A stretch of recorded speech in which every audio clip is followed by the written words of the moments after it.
Alors, je reviens encore vers vous pour un décryptage, pour une analyse profonde par rapport à une sortie que ce personnage du nom de Justin Dissaka alias Lassan a produit en fait dans les réseaux sociaux.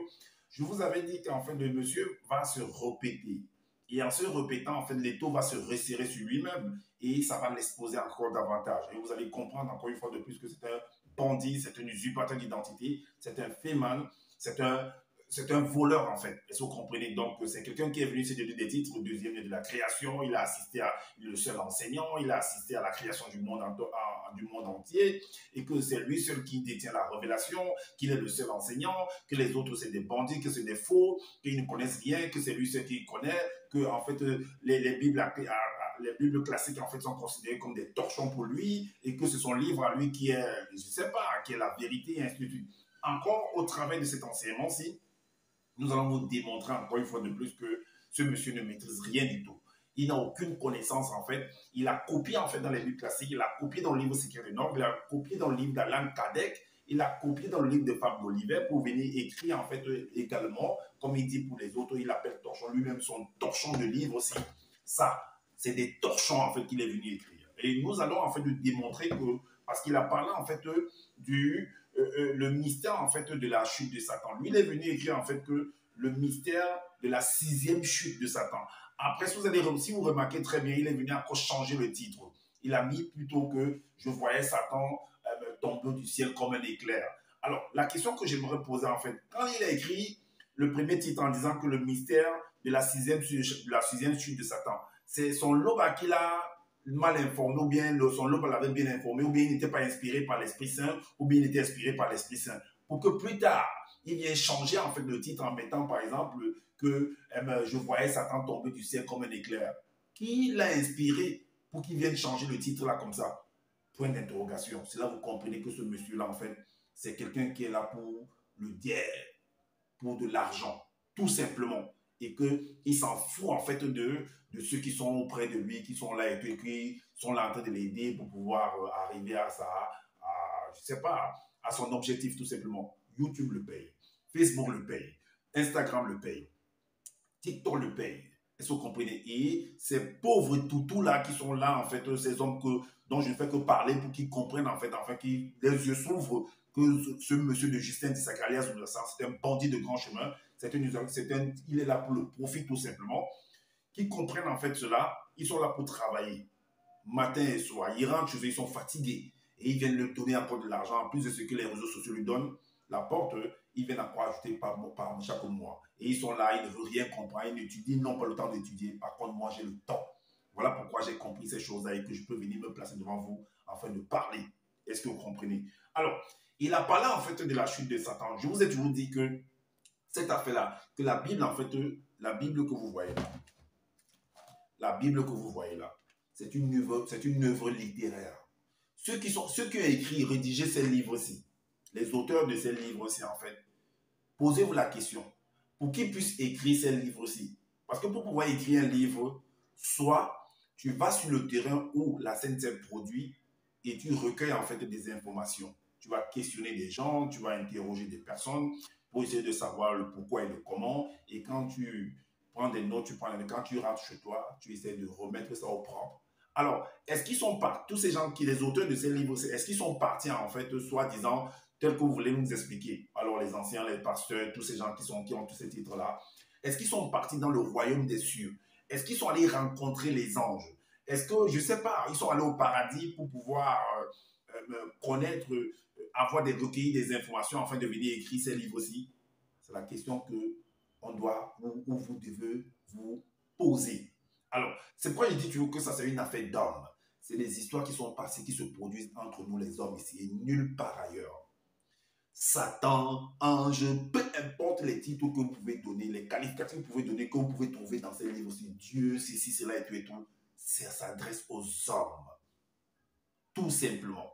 Que ça vous choque ou pas, c'est ainsi. Je vous le dis. Et j'apporte toujours des démonstrations pour pouvoir. Parce que moi, j'entre dans ce livre-ci, ou dans ces livres-là, j'analyse ce qu'ils ont écrit. C'est ce qu'on appelle l'étude de texte. On l'a appris à l'école. On fait une étude des textes et on essaie d'apporter les définitions de chaque mot afin qu'on puisse, et de comprendre également la scène. Qu'est-ce qui s'est réellement passé? Pourquoi on a écrit telle chose sur, on a utilisé des énigmes, des métaphores, des paraboles, et ainsi de suite. On essaie de comprendre pourquoi. Parce qu'on essaie de comprendre pourquoi l'auteur a utilisé un langage soutenu. Est-ce que vous comprenez? Pourquoi il a utilisé, l'auteur a appuyé ses dires par exemple, en utilisant par exemple les éléments de la faune et de la flore. Est-ce que vous comprenez? Tout simplement. Et là, vous allez voir la compréhension, tout va s'illuminer devant vous. Alors, donc, pour pouvoir vous montrer que, parce qu'on parle Zola, ou alors, ce qu'on écrit dans les Bibliations, on parle de la chute de Satan. Satan, c'est qui? La chute, là, représente quoi? Parce que c'est des choses qui sont passées entre nous. Vous allez voir que c'est toujours des guerres entre les royaumes contre un royaume. Un roi contre un autre roi. Une personne contre une autre personne. Est-ce que vous comprenez? Alors, on va vous faire écouter en fait un extrait de la vidéo de ce personnage de Justin Dissaker. On va vous faire écouter sa vidéo avant de continuer. On va apporter des éléments de réponse, on va analyser pour voir ce qu'il en est par rapport à cette chute de Satan. Donc, on attend que le réseau se place. OK. On met le volume. Ouh là là.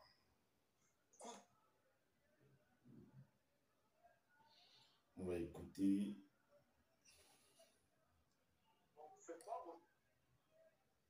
On met le volume. Donc, on est à 3 minutes.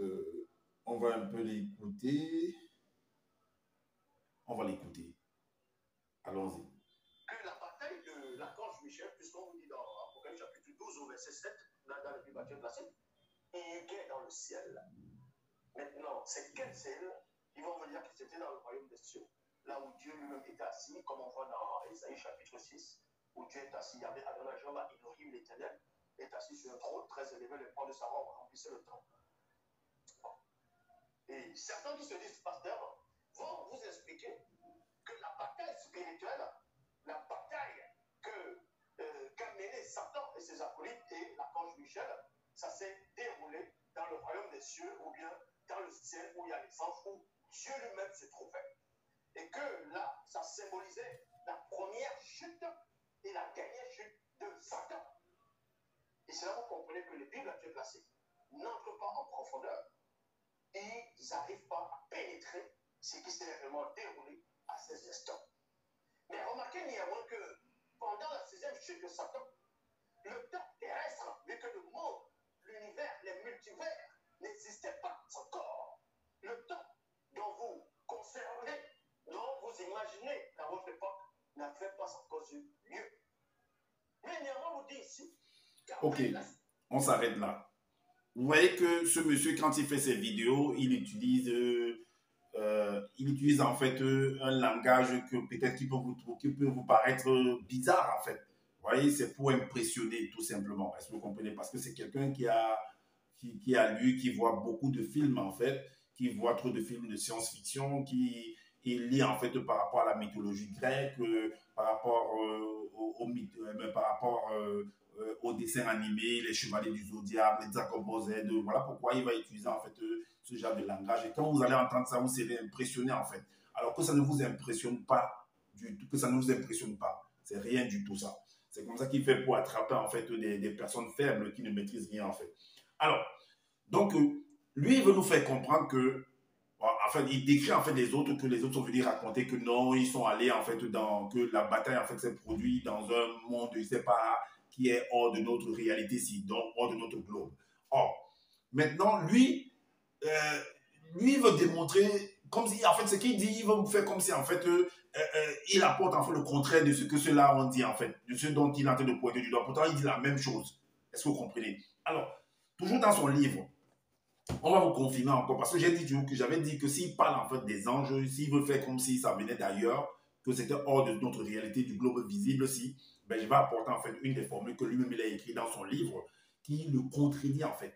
Voilà pourquoi il dit qu'ils sont venus écrire des choses, ben ils ne se rendent pas compte qu'il y a des personnes qui vont lire, qui vont étudier, qui vont analyser et venir en fait leur exposer leur intelligence en fait, qu'ils ont eu à mettre sous forme d'écrit, bien qu'ils ont copié cela. Alors, donc pour vous montrer encore que les anges, les archanges, les chérubins, que ce soit Gabriel, que ce soit Michael, que peu importe, que ce soit Satan, tous les noms conduits, c'est sur la terre. C'est des hommes et des femmes, des animaux qui sont sur la faune et la flore sur la terre et nulle part ailleurs. Je le dis et je pèse mes mots. Alors, donc pour démontrer cela, on va ouvrir beaucoup de fenêtres également pour vous montrer que c'est sur la terre que cela se passe.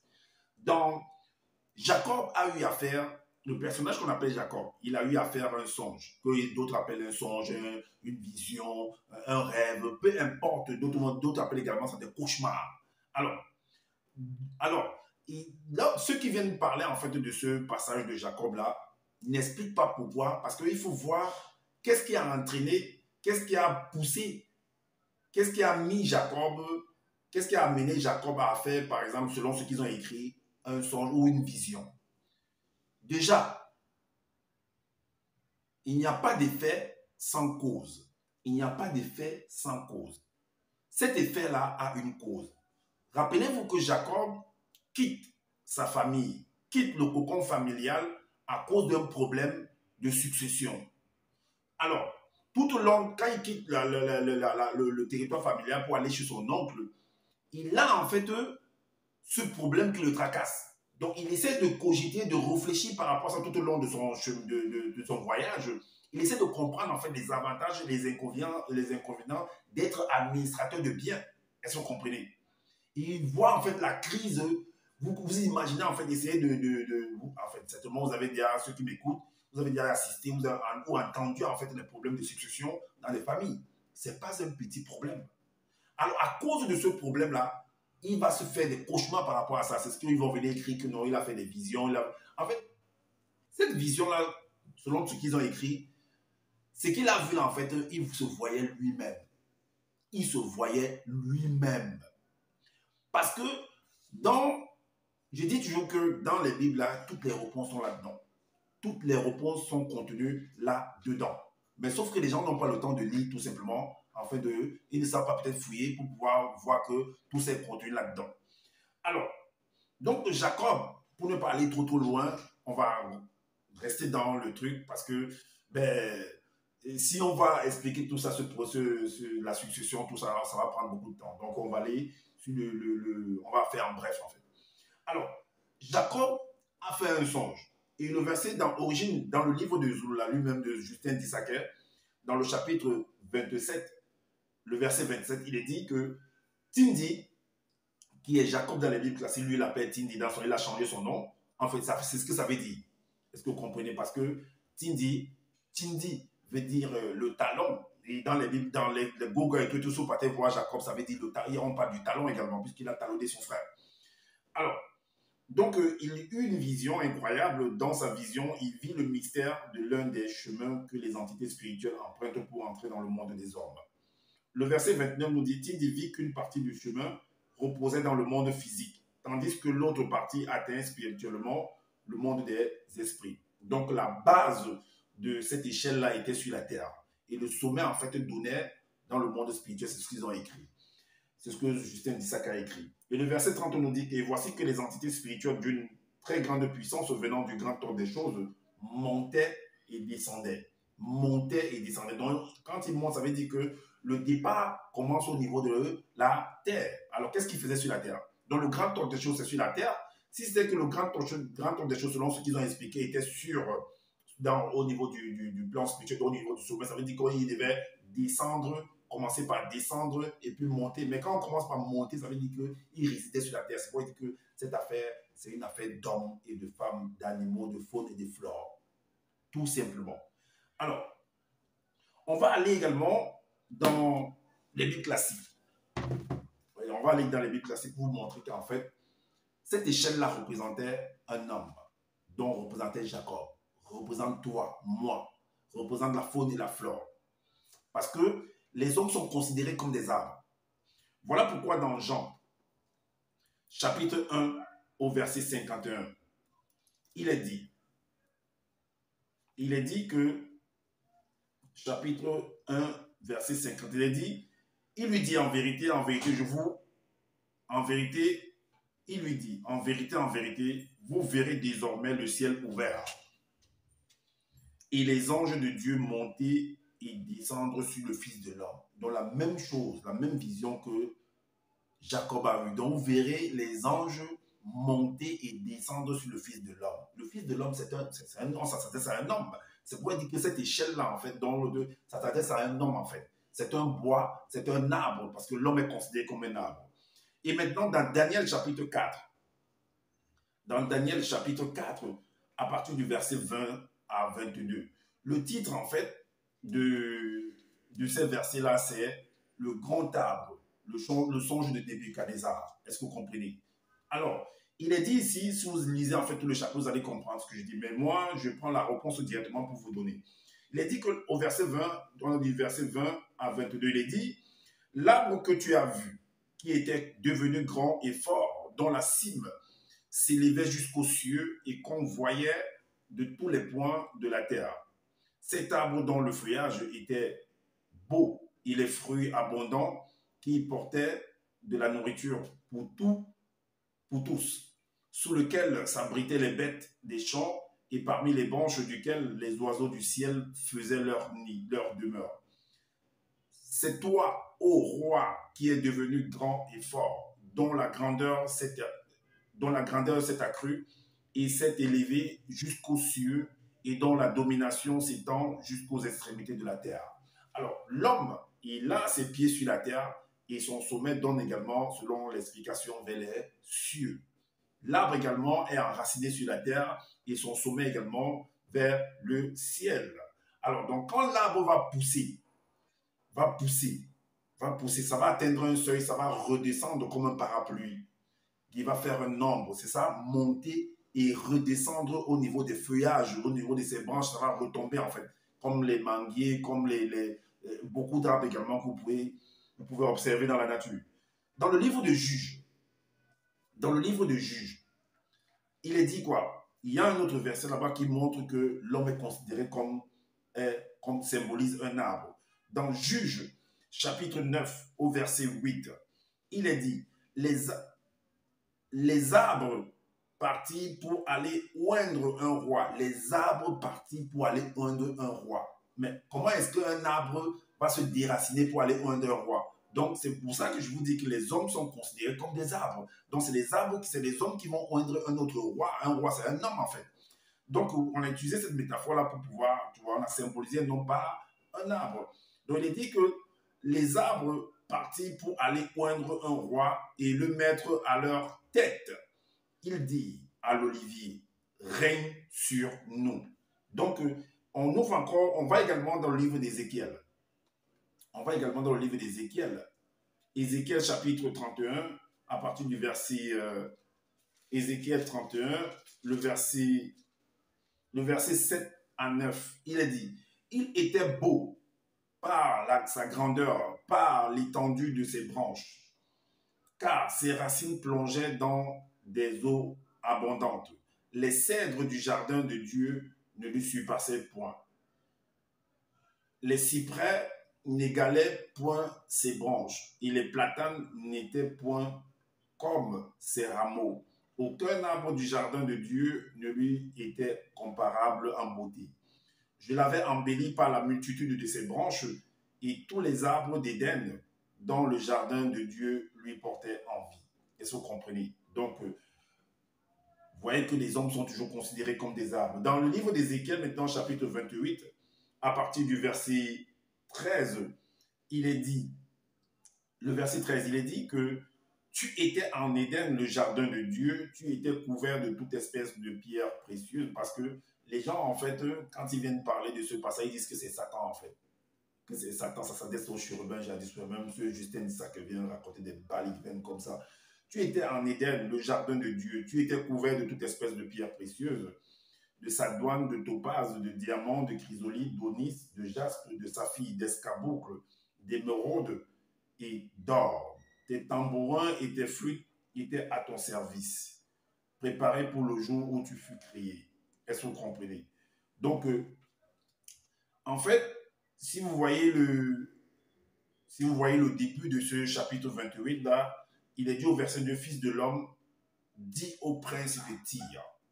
Donc, ça s'apprécie. Tyr, c'est un pays sur la terre et nulle part ailleurs. Et dans Marc, dans le livre de Marc,